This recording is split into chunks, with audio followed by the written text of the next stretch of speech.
All right, we're going to ease into things here with a fun discussion of numbers in nature. It turns out that there are a variety of animals out there that have number sense. And by this I mean that they're able to count. And they've learned to count because it's essential to their survival. And this just goes to show that numbers are not just a human construct, they're actually a fundamental part of the world around us. One of the best known examples of this is the honeybee, right? Honeybees go out into the world, they find food, and then it's also important when they return to the hive to communicate where that food is located to the rest of the hive. Well, they essentially communicate where that food is located with numbers, and they communicate those numbers with a honeybee dance that they do for the other honeybees in the hive. They dance in little circles, and the orientation of those circles communicates an angular direction, which tells the other honeybees the direction in which the food is located. And the duration of their dance actually communicates a distance. It tells the other honeybees how far they have to fly in order to reach that food.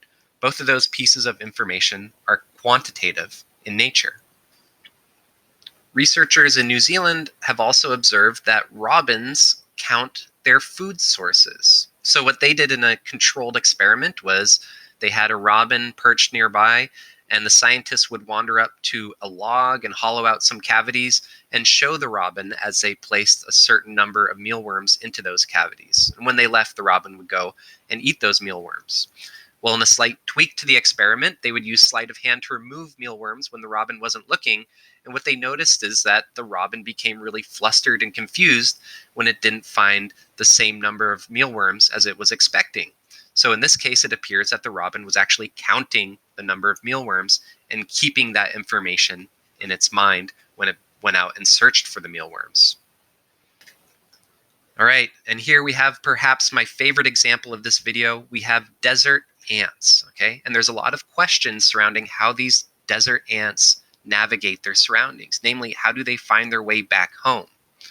You might know that some ants leave chemical trails so that they can find their way back to the nest, but that's impossible to do in the desert because the sand is constantly blowing around.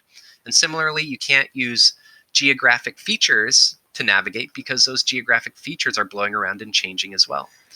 So what a bunch of German and Swiss scientists did was kind of a grotesque experiment that's also really, really interesting. So they let some of these ants walk away from their nest, and then they manipulated their legs. Some legs were left normal.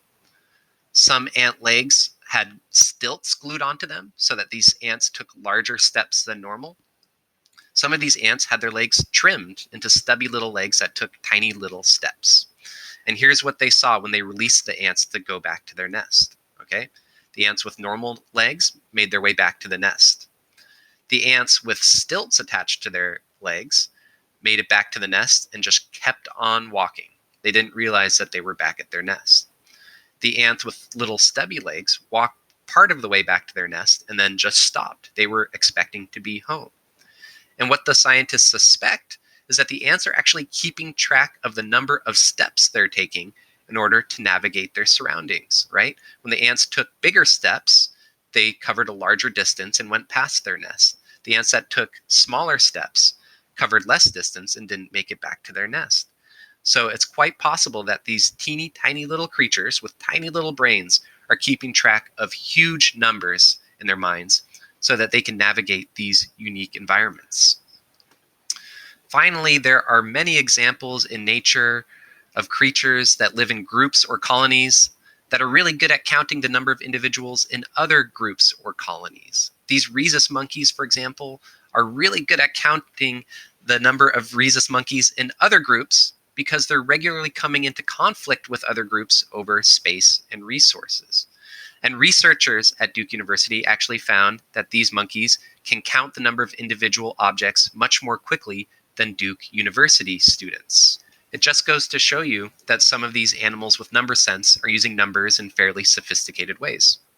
Okay, in the next video, we're actually going to jump into how we as humans use numbers.